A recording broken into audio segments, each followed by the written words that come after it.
আসসালামু আলাইকুম আপুরা ভাইয়ারা, কেমন আছেন সবাই? তো ঈদের দ্বিতীয় দিন সকালবেলা আমি এখন চিকেন ফ্রাই করব। চিকেন ফ্রাইয়ের জন্য এখানে লাল মুরগি নিয়ে নিছি। আর চিকেন ফ্রাইটা হবে একদম পুরান ঢাকার বিয়ে বাড়ির স্টাইলে, পুরান ঢাকায় যেভাবে বিয়ে বাড়িতে এই চিকেন ফ্রাইটা করে। আর সেজন্য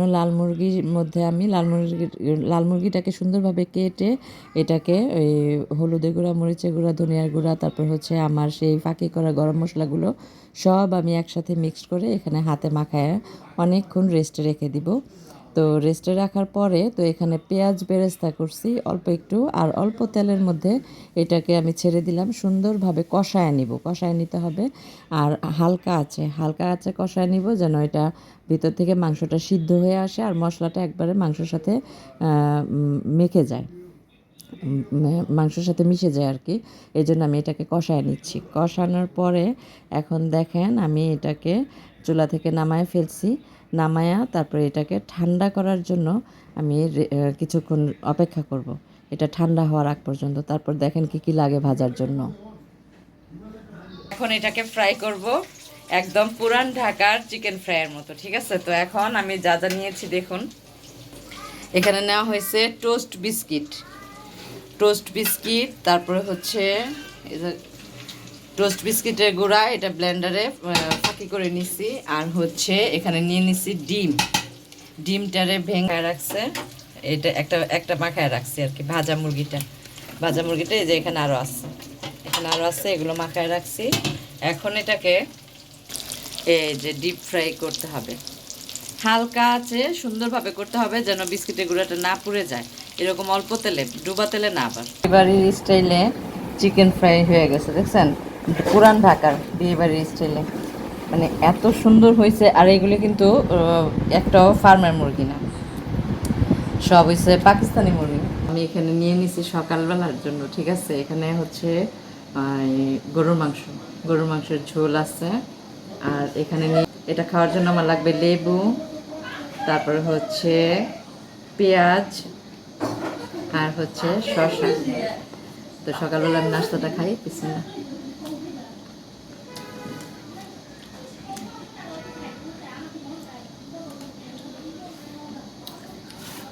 শুরুতে একটা তেল পেলাম,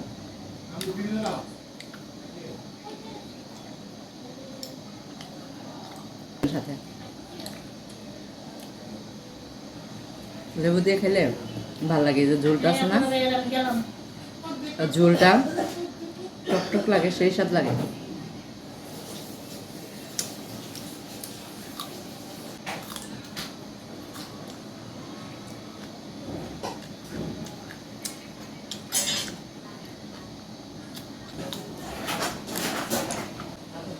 ঈদের মধ্যে খাওয়া দাওয়া আর ঘুম ছাড়া আর কোনো কাজ নেই।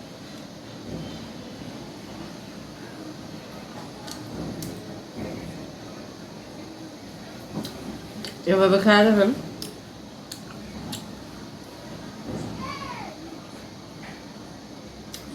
এত টেস্ট। অনেক কষ্টটা এভাবে খেলে অনেক মজা লাগে। পরোটা বা রুটি কিছুই নেই।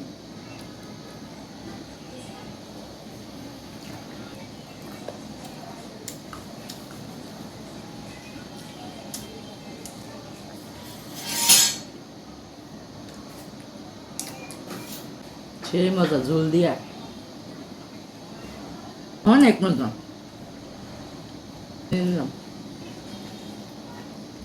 লেবু চিপা ঝোলটা খাইতে সেই স্বাদ।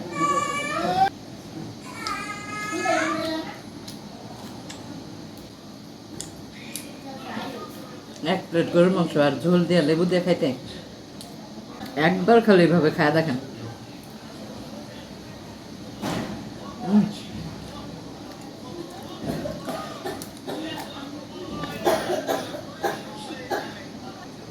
ঈদের দ্বিতীয় দিন আমার এই নাস্তাটা আপনাদের কেমন লাগলো অবশ্যই কমেন্টের মাধ্যমে জানাবেন না ভাইরা।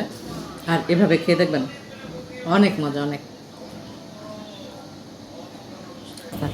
আর ঈদের মধ্যে দেখেন বিকেলবেলা কি নীরব হয়ে গেছে না? কোরবানি ঈদ আসলে ঈদের দিন অনেক লোকজন থাকে, চাঁদ রাতে অনেক লোকজন থাকে, কিন্তু ওই যে কি হইলে আর কোনো লোকজন পাওয়া যায় না। তো পাশের বাসার এখনো আজকে আবার একটা কোরবানি দিল, মাত্র একটা খাসি জব করলো। আর মেহেদিটা খুব ভালো, খুবই ভালো। এটা অনেক সুন্দর একটা রং আসে, অনেক সুন্দর। দেখ, এই যে আমার মা চা বানাবে এখন। চায়ের জন্য সব কিছু রেডি করে দুধ নিতেছে। তো ডাইনিং টেবিলের উপরে দেখেন কি অবস্থা, হাঁড়ি পাতিল দিয়ে। আমাদের রান্নাঘর তো ছোট, জায়গা নাই, এই জন্য এখানে সব কিছু রাখছে। তো বিয়ে বাড়ির স্টাইলে যে চিকেন ফ্রাইটা করলাম, এখন এটা খাবো। এটা খেয়ে পরে চা খাবো। সবাই অবশ্য পোলাও দিয়ে খাইছে, আমি পোলাও দিয়ে খাইনি। আমি পোলাও দিয়ে গরুর মাংস দিয়ে খাইছি। বিসমিল্লাহ, একটু টেস্ট করি না।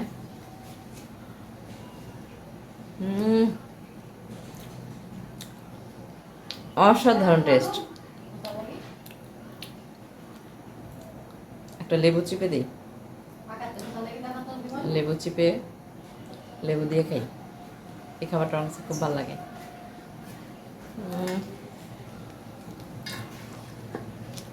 অনেক ভালো হয়েছে।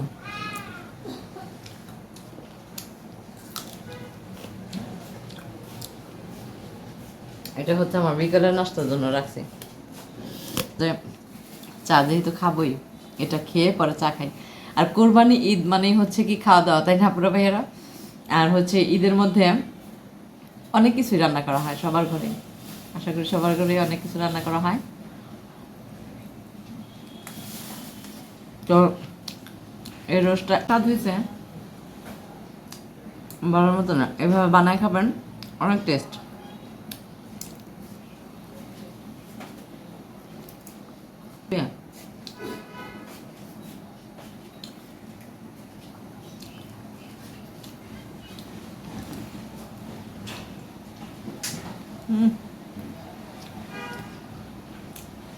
অনেক ভালো লাগতেছে এটা।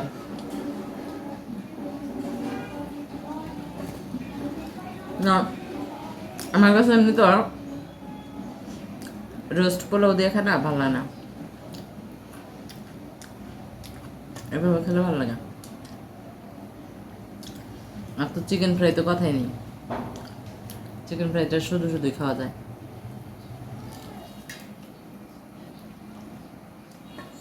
চা খেলে বিকালবেলা একদম ভরপুর একটা নাস্তা হয়ে যায়, তাই না?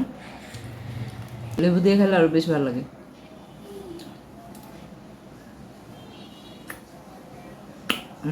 খাই, এটা হলো আমাদের বিকালের নাস্তা।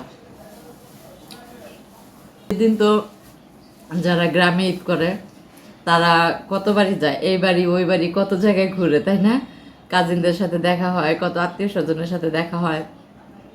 কিন্তু ঢাকায় যারা থাকে, যেমন আমরা, আমাদের তো কোনো আত্মীয় স্বজন ঢাকার মধ্যে আছে,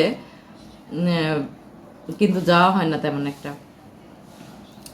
আর গ্রামের বাড়ি তো নাই, আছে হইলো মামার বাড়ি। মামার বাড়ি তো আর সবসময় ওইভাবে যাওয়া হয় না। এই জন্যই ঘরে বসে খালি খাই আর খাই, খালি খাই আর খাই। যাওয়ার তো জায়গা নাই, কি করবো? তো অপর ভাইয়েরা, যে এখন আমার সন্ধ্যার পর থেকে কোনো কাজ নেই আর, এই জন্য আমি আরেকটা হাতে মেহেদি দিতে বসলাম। এক হাতে তো গতকালকে দিয়েছি, আজকে দিচ্ছি হলো আরেক হাতে। তো এটা দিয়ে দিচ্ছে আমার ভাইয়ের বউ। দেখেন কত সুন্দর হয়েছে না ডিজাইনটা, অনেক সুন্দর হয়েছে। তারপরে ভাইয়েরা, আমার আজকের ভিডিওটি কেমন লাগলো কমেন্টের মাধ্যমে জানাবেন। সবাই ভালো থাকবেন, আল্লাহ হাফেজ।